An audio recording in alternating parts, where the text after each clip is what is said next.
the House Intelligence Committee what they know. We will be watching that very closely, of course. But meanwhile, another Russian investigation is also picking up some steam in Washington as the probe into the Uranium One deal gets its first indictment.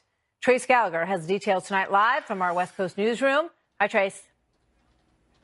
Hey, Martha, a grand jury in the Uranium One investigation brought charges against a Maryland man for allegedly trying to bribe a Russian official. Court documents say Mark Lambert, the head of a Maryland-based transportation company, was indicted on 11 counts of money laundering and wire fraud. Authorities say Lambert was trying to pay off a Russian energy official in return for his company being given contracts to ship uranium to the United States. Experts say the bigger picture here is that the indictment shows Attorney General Jeff Sessions and the Department of Justice are keeping a promise to Congress to examine whether a special counsel is indeed warranted to investigate Uranium One. That's the deal, remember, where the Obama administration allowed a Russian nuclear firm to buy U.S. uranium. The U.S. State Department, then headed up by Hillary Clinton, was among the U.S. agencies that had to sign off on the deal. The State Department says Hillary Clinton had no part in the approval, but her critics point out that people associated with Uranium One donated millions of dollars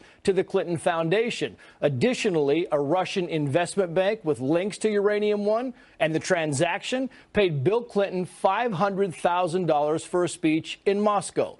Here's the president of the conservative Judicial Watch this morning on Fox and Friends. Watch. One would hope Uranium One is part of it. But there's tens of millions of dollars that were laundered through laundered by Russians into the Clinton operation that needs to be thoroughly investigated in order for the American people to be rest assured that our uranium industry hasn't been compromised. We also learned last week that for several months, the FBI office in Little Rock, Arkansas, has been investigating Clinton Foundation activities. A Clinton spokesperson says these are all efforts by the Trump administration to divert attention from Robert Mueller's special counsel. Martha. We'll be watching. Trace, thank you so much. So coming up next, you have never seen the on-the-ground and in-the-sky reality of the fight to bring down the brutal ISIS terrorists in the way that you can see it now. Also, unprecedented access to Joint Chiefs of Staff Chairman General Joe Dunford. The executive producer, retired military intel officer Tony Shaffer, joins us next. The number one priority for us is to protect the homeland and the American people from an attack, and also to protect our allies from attack against violent extremists. And this is a global challenge. Sitting around the table, very congenially, fell apart potentially with one word. So how much do Democrats really want a deal for the DACA kids? It's a good question. Fox News correspondent Peter Doocy live in D.C. with the latest tonight. Hi, Peter. Hi, Martha, and it's the latest sign that a DACA deal remains distant. The president says he doesn't even think Democrats want to make a deal. And now, as you just mentioned in that tweet, he is giving the Democratic nominator negotiator, who is accusing him of using harsh language, something that Democratic lawmakers dread, a nickname, Senator Dickie Durbin. Now, Senator Durbin from Illinois is the reason the word S-hole has been splashed across newsprint and cable chyrons for the last few days, because he's the one who first claimed the president referred to certain countries where some residents want to emigrate to the U.S. as S-holes. But as long as the spotlight remains on the swear word, there is practically no discussion about what's actually going to happen to hundreds of thousands of young people brought to this country illegally as kids, whether or not there's money for a border wall, what happens to the visa lottery program, and whether or not negotiations about government funding are stalled now, too. And now a Republican rumored to want a job as a senator next year is piling on. Mitt Romney writes this, quote, "The poverty of an aspiring immigrant's nation of origin is as irrelevant as their race. The sentiment attributed to POTUS is inconsistent with America's history and antithetical to American values. May our memory of Dr. King buoy our hope for unity, greatness, and charity for all." Senator Lindsey Graham said today the only hope for a DACA deal is if it's bipartisan. But something buried beneath all this is the possibility that if there is no immigration deal by Friday night, Democrats may refuse to support a bill to fund the government, which means the only way to avoid a shutdown Friday is for Speaker Ryan to unite all of the GOP's different factions. Martha. Peter, thank you very much. Here now with more, Lisa Booth and Jessica Tarlov, Senior Director of Research at Bustle.com. Both are Fox News contributors. Ladies, welcome. Good to have you both here. So how much do they want to deal? If their main concern are these children who were brought here illegally with their parents, why would they let one word diminish all of the promise that they seem to have early in the week?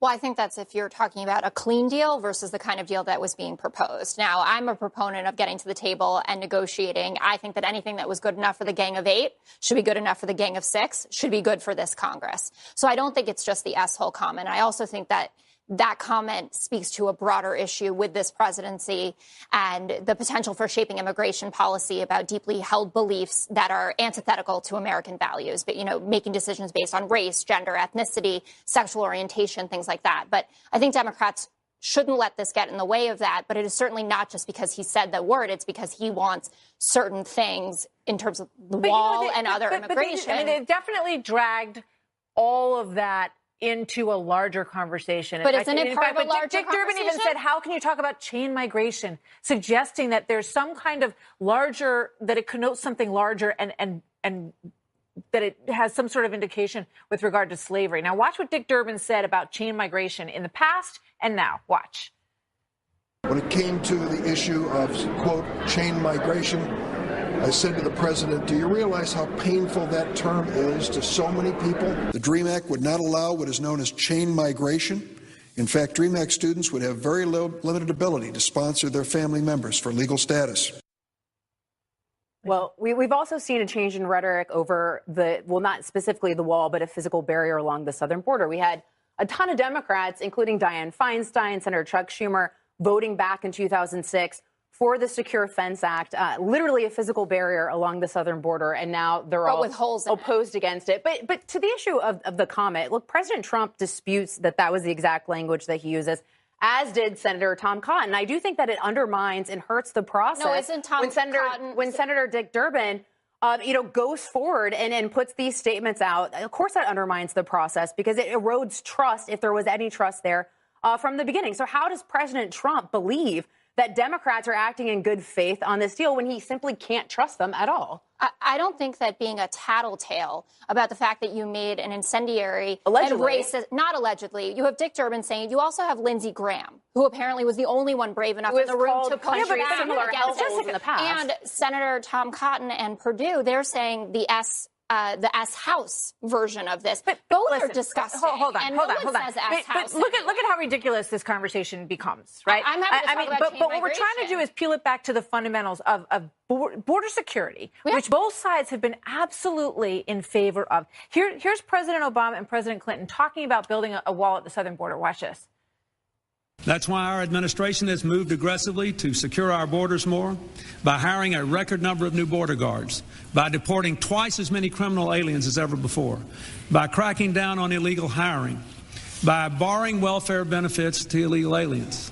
It will authorize some badly needed funding for better fences and better security along our borders, and that should help stem some of the tide of illegal immigration in this country. Both sides agree. You need to secure the border. Yeah. You need to come up with a solution for these individuals. So why are we letting this conversation about this word get in the way of all of that, Lisa? Well, President Trump's not asking for much either. He's asking for an end to chain migration. Center for Immigration Studies, going back to 1981, out of the 33 million immigrants that have come to the United States, 20 million have come through chain migration. You look at something like the visa lottery. We know that there's fraud there. It's been exploited. People have used it fraudulently, saying that, with chain migration, that these people are their family members, and they're not, and they bring them over to the United States. So these are real issues, and I don't think he's asking for a lot. And he's also asking for funding for a wall, a physical barrier, which, as I mentioned, and we saw the clip, Democrats want supported. Yeah. So I don't. So it raises the question: were they trying to throw a grenade into the middle of potentially solvable problems by letting this whole story come out of that room, which was a closed-door meeting? Dick Durbin could have said to the president, that offends me that you said that. Well, he certainly should have. I wish all 6 senators present would have said that.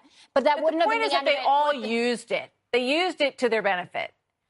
I think the point actually is that the President of the United States of America shouldn't use that kind of language to talk about people from any country, from his own country, from any other country. So let's get so absorbed with it that we prevent a better future for children who came here legally with their parents. Clean dreamer bill, no matter what. Yes, Gillibrand was throwing around F-bombs. It was like edgy and cool, and everyone was writing about the fact that she was dropping F-bombs. That 55 nations worth of people were from S-holes or houses or whatever it is. People only seem to be offended if it's something that's coming from President Trump. It's policies that he's supporting. It's words that he's using. Senator Lindsey Graham, I saw us use words in the past calling various country hellholes. So we've seen, President Obama said something similar about Libya. So look, people have said similar statements, but it seems to only be offensive if it's coming from the mouth of President Trump. I think that President Trump has a very special way of saying these things, and I think that he has shown by saying, I want to ban all Muslims from coming to this country. The question is, what do Democrats and Republicans, forget President Trump for the moment, do they want to come to some sort of solution on this issue or not? And that's what we're going to see over the next few days. I think that they do. They just have different ideas of what that looks like. But I hope that they find a way there. Like I said, Gang of 8 bill, Gang of 6. Let's get it going. They've all been on board in the past, so let's see if they can come to the table again. Stay here. Thank you very much. Thanks, Martha. Good to see you both. So coming up next, big new developments in the Uranium One controversy. The first indictment was handed down in a deal that has dogged the Clintons surrounding the issues of their foundation. We're going to tell you who this is against and why coming up next. Plus, an unprecedented behind-the-scenes look at the U.S. military fight against Islamic extremism. Lieutenant Colonel Tony Shaffer is one of the executive producers of this project. He lived it, and now he is bringing it into American homes with never-before-seen footage. After this. At the end of in Hawaii over the course of this weekend, when a false nuclear missile threat went out and made clear that fears of nuclear war are all too real. The New York Times running this ominous headline, quote, military quietly prepares for a last resort war with North Korea. Trace Gallagher live in our West Coast newsroom with the backstory tonight. Hi, Trace. Hi, Martha. Defense Secretary James Mattis is on the record arguing forcefully for using diplomacy to deal with the North Korean nuclear threat. But the New York Times is now reporting that Mattis is also getting the military ready for possible military action in North Korea. For example, last month at Fort Bragg, North Carolina, the Army conducted a military exercise called Operation Panther Blade, where dozens of Apache gunships and Chinook helicopters practiced moving troops and equipment toward various assault targets while they were under live artillery fire. At Nellis Air Force Base in Nevada, the 82nd Airborne is practicing night jumps, parachute jumps using the cover of darkness to simulate a foreign invasion. And in February, more than 1,000 reserve soldiers at Army posts across the U.S. will practice setting up mobilization centers that are very quickly able to move military forces overseas. Army Chief of Staff General Mark Milley, who calls Pyongyang the biggest threat to American security, has repeatedly said the Army needs to be prepared to meet that threat. And while U.S. military preparations are ramping up, U.S. anxiety is already way up, and nothing illustrates that better than this weekend's false alarm in Hawaii, where a state worker mistakenly sent out a warning of incoming ballistic missiles that caused 38 minutes of panic across the islands. Listen to a pastor on Oahu, followed by a mother of 5. Watch.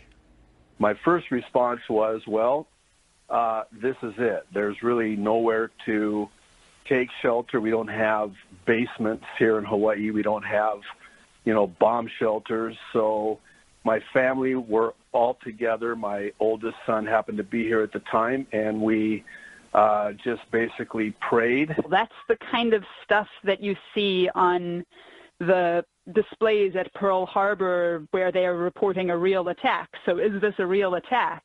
Okay, what do? I'm away from home and my kids are alone at home without me. I need to get to my kids. Yeah, that mom then calmed down a little, reasoning that things had kind of cooled off in North Korea, and U.S. authorities acknowledge, unlike the run-up to Iraq in 2002, where U.S. troops were being moved into the region, there are no plans to move troops onto the Korean peninsula right now. Martha. Trace, thank you very much. Here now with more, former U.S. Ambassador to the United Nations, John Bolton, also a Fox News contributor. Ambassador Bolton, always good to see you Glad to be with tonight. It reminded me of that movie, War Games, where there's actually nothing incoming, but But the position of the other side is that they need to be prepared, and that the potential for somebody deciding to fire first is terrifying. Now, obviously, there's a lot of reasons why, that particular scenario is unrealistic, but it did sort of make everyone feel the possibility of what that might be like this weekend. Well, let's cut through this for a minute. What happened in Hawaii was bad and needs to be corrected. It has absolutely nothing whatever to do with the U.S. military's nuclear command and control structure. Absolutely nothing. So all these headlines about push the wrong button, that is not going to happen at the national level. This was a state-level mistake. The state has admitted that, and it needs to be fixed. Now let's turn to the question of why people are concerned about a possible North Korean threat. It is right to be concerned about a possible North Korean threat, whether they push the wrong button in Hawaii or not. We've had too big a vacation for too long from people appreciating that rogue states with nuclear weapons can be a problem for the United States. That's why George W. Bush wanted national missile defense capabilities. That's why stopping North Korea, stopping Iran from getting nuclear weapons is so important. So if this mistake in Hawaii does anything, it ought to bring home the importance of preventing North Korea from getting a deliverable nuclear weapons capability, not worrying about the incoming missiles, making sure there aren't any missiles to come in. Yeah. With regard to your first comment, here's Representative Tulsi Gabbard making the point that I think you just disagreed with. Watch. This is not just about what happened to Hawaii. And this is where I really hope that people across the country, that leaders here in Washington are paying attention to what people went through and what the consequences of that can be. So we are facing a very direct nuclear threat from North Korea.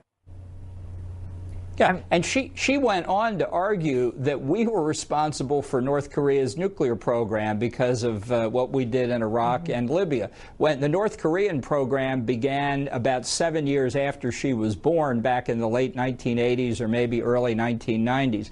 You know, this is the kind of irresponsible and ill-informed commentary that really makes it very hard to alert people to the real dangers and the important decisions that have to be made to prevent states like North Korea and Iran from getting nuclear weapons. What about the New York Times assessment that General Mattis is not in the same camp with others, potentially including the president, who want to have, well, he wants to have obviously all of the options ready, but that he prefers a diplomatic path with North Korea, rather than the potential for a limited strike that might take out some of their capabilities, which is an option that's been discussed.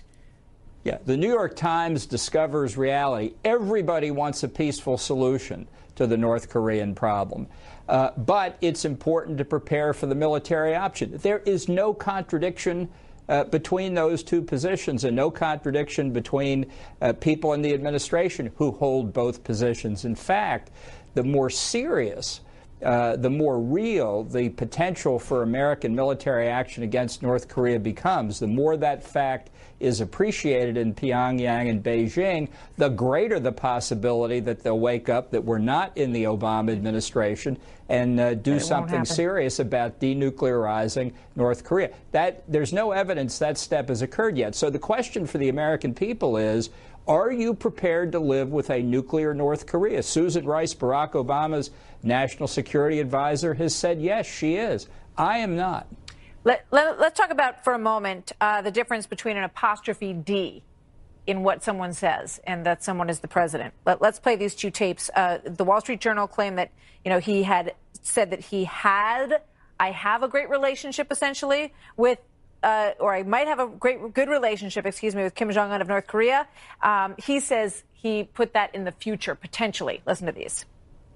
I have a great relationship with Prime Minister Abe, Japan.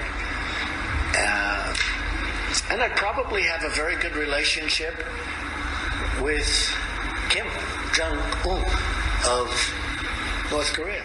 As you know, I have a great relationship with Prime Minister Abe, Japan. And I probably have a very good relationship with Kim Jong-un of North Korea. What do you make of that, Ambassador Bolton? Look, you can listen to those tapes a lot. It sounded to me like he did say, I'd have a great relationship. President's an optimistic man. I don't think he would, but that's his opinion. And, honestly, it's hard to imagine that they have had conversations, and after the positions of the two countries are understood, how they could have a good relationship via telephone or anything else. I think the Wall Street Journal was premature in coming to its conclusion. They should have gone back and said, look, this is how we hear this. Do you hear it differently? But they didn't. That's their problem. Yeah, I think the context of the rest of the sentence makes it sound like it would be in the future, a potential. That's the way I heard it. Yeah, honestly, that's the best I can say. But, people differ. So, Ambassador Bolton, thank you very much. Good to see you tonight. Thank you, Martha.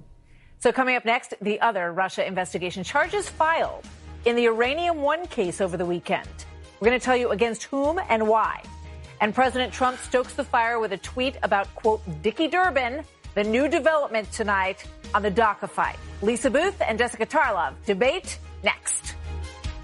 Honestly, I don't think the Democrats want to make a deal. I think they talk about DACA, but they don't want to help the DACA people. Up in New York starts right now. Martha. Good evening, Brett. Good to see you. Here is the lead story tonight. As the Trump presidency hits year one, the battle and division over where we should be headed as a country could not be sharper. In a week when Democrats and Republicans need to come together to avoid a shutdown, 4 members of Congress pledged that they will boycott the president's State of the Union address. I don't appreciate him, and I wouldn't waste my time sitting in that house listening to what he has to say. He does not deserve my attention. I cannot, in all good conscience, be in a room with what he has said about so many Americans. I just cannot do it. And there is this controversial reflection today from a reporter on Martin Luther King Jr. Day. Martin Luther King Jr. was a socialist before it was cool. There was a time in American politics when calling someone a socialist was a slur. Not anymore, at least for many younger Americans who are developing a distrust of capitalism. Recent polling backs up his observation shockingly, with a majority of millennials saying that they do not support capitalism. Ironically, it comes as the Dow hits yet another record high last week, and American companies are raising wages and giving bonuses of their own accord, not a government mandate to redistribute wealth. Chief National Correspondent Ed Henry joins us with the Washington part of this story. Good evening, Ed. Martha, great to see you. All part of the resist movement, and actually has been going on literally since day one of this administration, because it started when Democrats began snubbing the president at his inaugural. Remember, some started boycotting the inaugural ceremony 1 year ago this week by not showing up. On the platform had empty seats on the west front of the Capitol. Now they plan to extend that by also making sure there'll be some empty seats potentially at the House chamber for the State of the Union. In fact, new tonight, as you mentioned, that fourth person, Congresswoman Frederica Wilson, she of the colorful cowboy hats, who feuded with the president last year, says she'll boycott because of what she called, quote, racist and incendiary remarks about Haiti and various African nations that the president made. She declared, quote, I have no doubts that instead of delivering a message of inclusivity and an agenda that benefits all Americans, President Trump's address will be full of innuendo, empty promises, and lies. Now, the president has disputed that characterization of his remarks, flat out denied he's racist. In an exchange with reporters before he had dinner with House Majority Leader Kevin McCarthy last night, you see him there in Palm Beach. Wilson now at least the fourth House member to announce a boycott, joining Earl Blumenauer, John Lewis, and Maxine Waters, who have already made it clear they have made up their minds before the president has even written the State of the Union, let alone delivered it.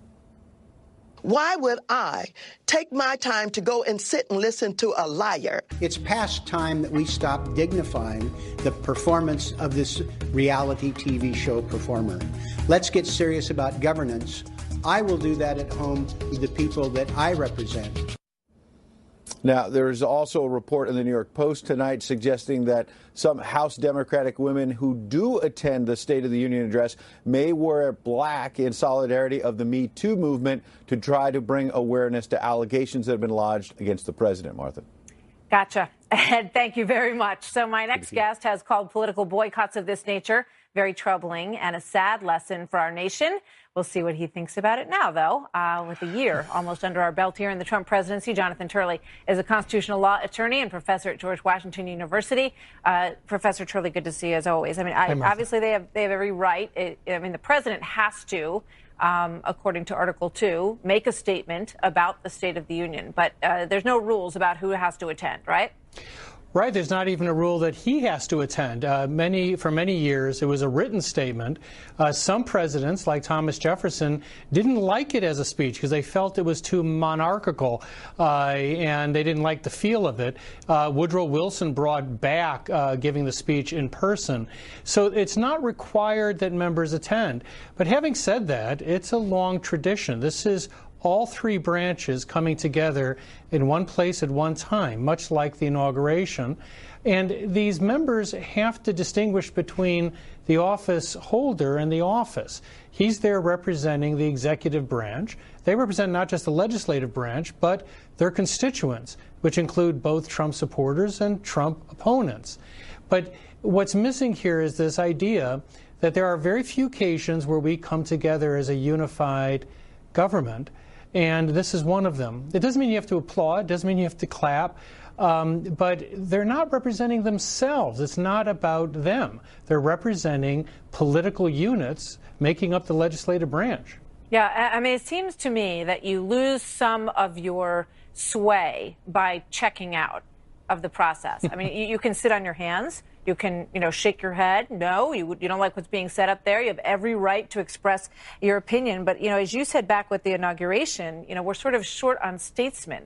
And also, I would just add, if you don't like the president's behavior or you think that he said what he said he didn't say, you don't necessarily do yourself one better by also having behavior that perhaps is below your station, below your job.